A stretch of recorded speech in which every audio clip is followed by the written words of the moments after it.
Raise your hand if you feel like you're going to the gym or exercising enough times a week. Thank you.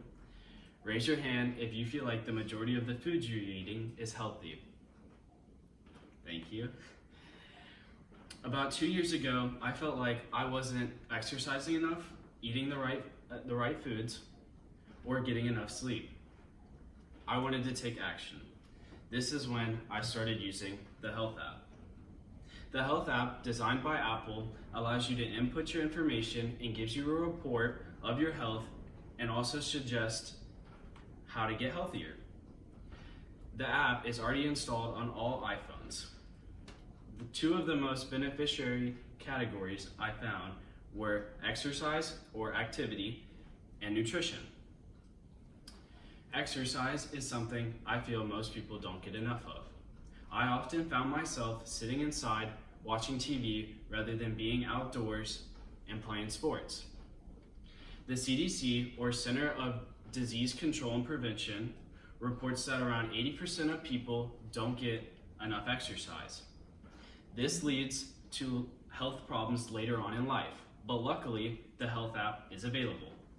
By putting in the recorded amount of time you exercise and your body weight and height, it is able to tell you whether you are getting enough exercise. Only about 25% of people get enough exercise each week. The CDC says that you need around 2 hours and 30 minutes of exercise each week. The app tracks how long you exercise as well as how many calories burned. It also has the compatibility to suggest workouts and other things that get you outside and get your heart pumping and your blood flowing. Nutrition is something I struggled with the most. My parents and I used to eat out twice a week when I was younger. I didn't know this, but most foods are very high in sodium. The chart from health.gov shows that most people do not get or lack in fruits, vegetables, dairy, and oils, while as most foods are high in added sugars, saturated fats, and sodium. The Health app is very easy to use when it comes to tracking nutrients. But why should you use the Health app? Why does it excel over a journal? Well, yes, the journal does track your food that you eat, but the Health app is better because A, it is more convenient as most people carry around phones with them, and B, it allows you to specifically track the nutrients that are in your food.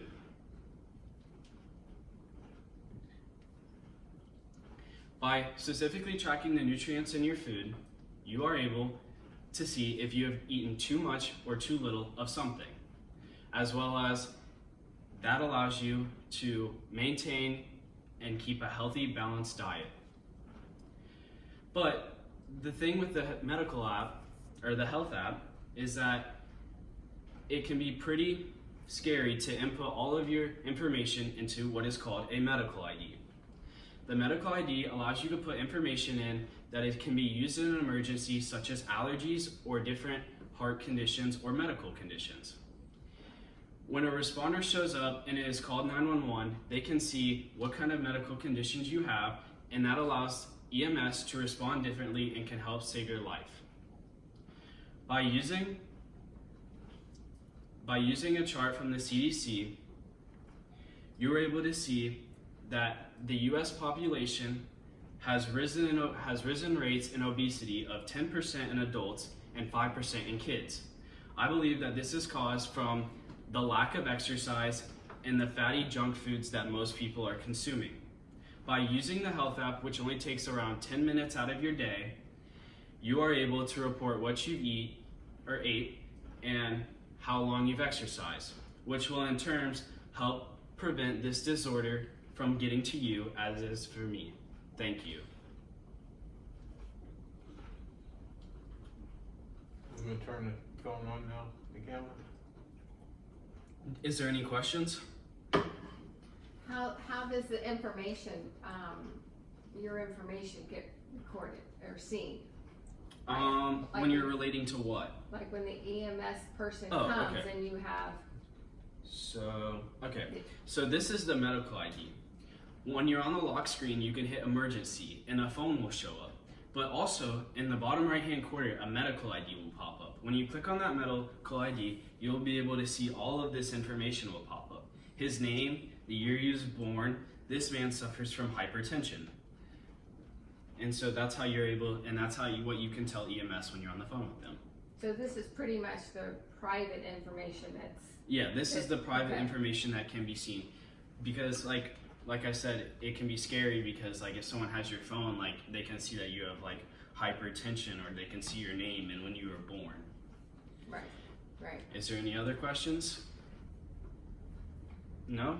Well, thank you for listening.